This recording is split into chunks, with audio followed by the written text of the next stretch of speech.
अवस्थी उस गुनहगार को पकड़कर आखिरकार कोर्ट के सामने लेकर आ ही गई है, जिसके ऊपर यह पूरा का पूरा शातिर गेम प्लान तैयार किया गया था। यही वह शख्स है जिसके दम पर अब तक रानी मौजूमदार खुद को सबसे ज्यादा ताकतवर समझ रही थी। रानी को लगता था कि उसका बनाया हुआ हर दांव सही बैठेगा, हर चाल कामयाब होगी और कोई भी उसके प्लान को बेनकाब नहीं कर पाएगा। लेकिन अब हालात पूरी तरह बदल चुके हैं। अब वह गुनहगार खुद अपने पैरों पर चलकर कोर्ट में पेश होने वाला है। यह वही कोर्ट है जहां अंजलि अवस्थी खड़ी होती है तो सिर्फ कानून ही नहीं बल्कि सच्चाई भी बोलने लगती है। क्योंकि जब अंजलि अवस्थी के सामने कोई गुनहगार आता है तो वह उसे किसी भी कीमत पर छोड़ती नहीं है। अंजलि का नाम ही इस बात की गवाही देता है कि चाहे सामने कितना भी बड़ा नाम क्यों न हो, कानून से ऊपर कोई नहीं होता। और यही वजह है कि मेकर्स ने इस शो में दोबारा जान डालने के लिए अंजलि अवस्थी को फिर से कोर्ट रूम में उतारा है। जैसे ही अंजलि कोर्ट में कदम रखती है, पूरे माहौल का रंग बदल जाता है। उसकी चाल, उसकी आंखों का आत्मविश्वास और उसका हर एक डायलॉग यह साफ कर देता है कि अब खेल सिर्फ भावनाओं का नहीं बल्कि दिमाग और हिम्मत का होने वाला है। कोर्ट में खड़े होकर अंजलि एक नया डायलॉग बोलती है जो सीधे दर्शकों के दिल पर असर करता है। पहले अंजलि अवस्थी की बात सिर्फ कोर्ट के अंदर चलती थी और उसका हाथ कोर्ट के बाहर रहता था, लेकिन अब हालात ऐसे हो चुके हैं कि उसका हाथ भी कोर्ट के अंदर चलने वाला है। ये वही लाइन है जिसे पिछले कई दिनों से प्रमोशन में दिखाया जा रहा था और अब जाकर इसका असली मतलब सामने आने वाला है। अब अगर ईमानदारी से बात की जाए तो इस सीरियल में ओवर एक्टिंग की मात्रा काफ़ी ज़्यादा बढ़ चुकी है।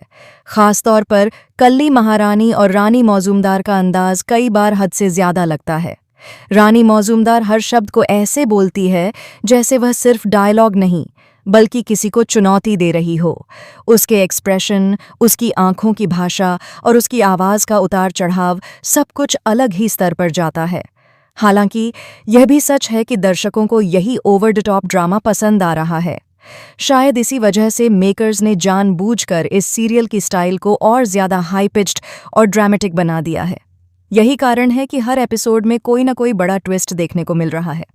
अब सबसे बड़ा सवाल यही है कि अंजलि अवस्थी के कोर्ट में लौटने से क्या वाकई इस शो की टीआरपी फिर से ऊपर जाएगी? क्या दर्शक एक बार फिर इस कहानी से जुड़ पाएंगे? और सबसे अहम सवाल, क्या अभय सिंह राजपूत, जो अब तक मौत के साए में दिखाया जा रहा था, जिंदा लौटने के बाद अंजलि का साथ दे पाएगा या फिर उसकी वापसी भी किसी नए तूफान को जन्म देगी? अब बात करते हैं आरती की। जब अंजलि आरती को बचाने के लिए पहला कदम उठाती है, तब किसी ने नहीं सोचा था कि सबसे पहले आरती ही उसका विरोध करेगी। आरती साफ शब्दों में कह देती है कि उसे अपनी मां की मदद नहीं चाहिए। उसके दिल में जमा हुआ गुस्सा, गलतफहमियां और नफरत अब इस कदर बढ़ चुकी है कि वह सच्चाई को भी स्वीकार करने को तैयार नहीं है। वहीं दूसरी तरफ राघव सिंह राजपूत भी कोर्ट में अपनी पोती के लिए खड़े होना चाहते थे।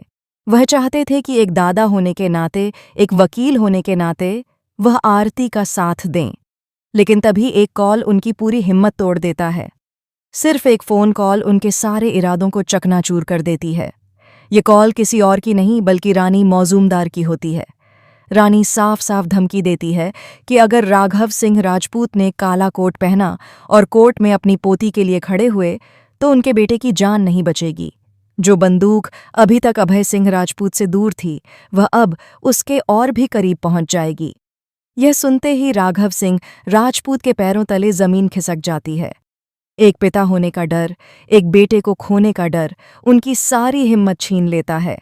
लेकिन जिस इंसान को डराना नामुमकिन है, वह है अंजलि अवस्थी। मीडिया के सामने जब आरती अपना आपा खो बैठती है तो वेद तुरंत उसे प्रोटेक्ट करता है। वह दीवार बनकर उसके सामने खड़ा हो जाता है, लेकिन अंजलि वहां आकर सिर्फ एक मां बनकर बोलना चाहती है। वह आरती को समझाना चाहती है कि वह उसके साथ है और उसका कोई गुनाह नहीं है।